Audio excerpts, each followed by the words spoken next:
Episode 169 की starting होती है और लिया मन में कह रही होती है आखिरकार ये अपराधी इतना ज्यादा सीरियस कैसे हो सकता है। और आगे लिया कहती है चलो मैं सबसे पहले इस केक को खत्म कर लेती हूँ तो इसकी क्रीम पिघल जाएगी। तो फिर चार्ल्स कहता है तो फिर मैं भी इसे खाना चाहूंगा। सच में लिया इसका टेस्ट स्वादिष्ट है तो फिर चलो अगली बार हम साथ में वहाँ उस दुकान पर चलेंगे इसे खाने के लिए। तब इस पर लिया कहती है हाँ ठीक है और फिर वो दोनों उस केक को खाने लगते हैं। और वहीं लिया मन में कह रही होती है हालांकि इससे पहले भी मैंने चार्ल्स के साथ केक खाया है लेकिन इस बार ये इतना अलग क्यों लग रहा है। और तभी अचानक कोई गेट नॉक करते हुए कहता है मिस्टर चार्ल्स ये मैं हूँ। तब उससे कहता है अंदर आ जाओ और वो उन दोनों को केक खाता देख वो हैरानी से मन में कहने लगता है अरे नहीं क्या मैंने कहीं उन दोनों को डिस्टर्ब तो नहीं किया, हमेशा मेरे साथ ये ऐसा क्यों होता है। और फिर चार्ल्स आगे हैरानी से उससे कहता है क्या बात है। तब इस पर ऑथर कहता है सर मैं आपको रिपोर्ट करने आया हूँ कि काउंट केली की मर्चेंट शिप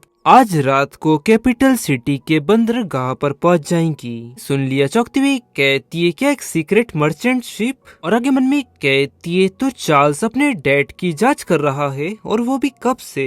और आगे चार्ल्स कहता है मैंने पहले ही काउंट केली के साथ एक बिजनेस डील का प्रस्ताव रखा था कि मुझे उनकी जांच करने का मुझे ज्यादा से ज्यादा मौका मिल सके। आगे लिया हैरानी से कहती है तुमने अचानक काउंट केली की जांच करना शुरू क्यों कर दी। तब इस पर चार्ल्स कहता है मुझे अभी एहसास हुआ कि मैं कितना ज्यादा बेवकूफ था और उन्होंने मेरी पूर्व वाइफ का कैसे धोखा देकर इस्तेमाल किया था और इसी के चलते मैं उन्हें पूरी तरह से बर्बाद करना चाहता हूँ। और लिया चौंकती हुई मन में कहती है उसे कैसे पता चला और उसका ये एक्सप्रेशन से साफ पता चल रहा है कि उसकी फीलिंग काफी ज्यादा गिल्टी ग्रेटफुल है। और फिर आगे लिया हैरानी से उससे कहती है क्या ऐसा है तो फिर आगे चार्ल्स तुम्हारा क्या करने का प्लान है। और आगे लिया मन में कहती है मुझे ये सुनिश्चित करना होगा कि चार्ल्स का जो प्लान है और मेरे प्लान बिल्कुल भी टकराए ना, और अगर वो मुझे अपना प्लान बताने को तैयार नहीं होता है तो।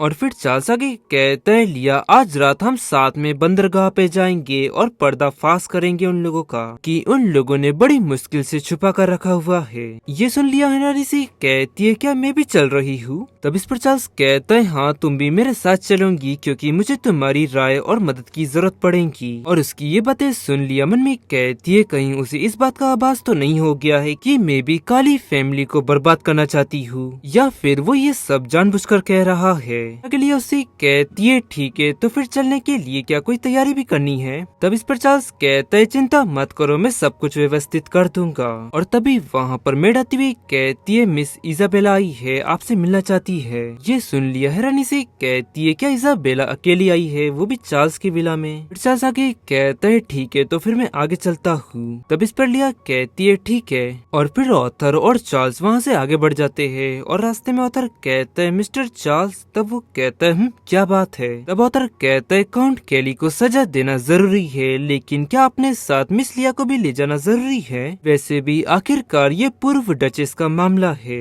और मिस लिया को इसका बिल्कुल भी बुरा नहीं लगेगा।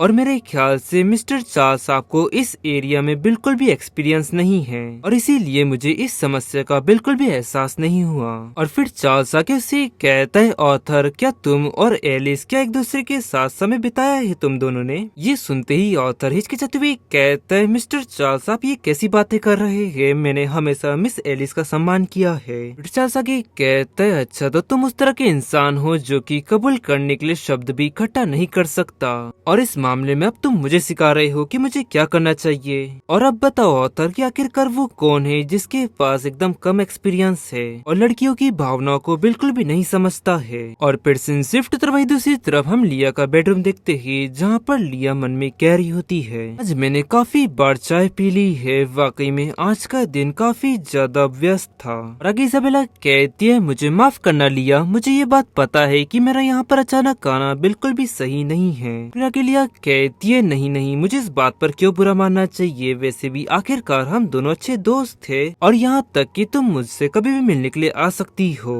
तो फिर आगे इजाबेला कहती है दरअसल मैं यहाँ पर खास तौर पर तुम्हें शुक्रिया अदा कहने के लिए आई हूँ लिया। ये सुन लिया हैरानी सी कहती है क्या मुझे शुक्रिया कहने के लिए आई हो। वो आगे कहती है हाँ लिया तुमने जिस डॉक्टर का पता दिया था उससे मेरी मॉम बहुत ही जल्द ठीक हो रही है और इसके अलावा हाल ही में उन्हें कोई भी बुरे सपने नहीं आए हैं। तो लिया कहती है ये तो काफी बढ़िया बात है।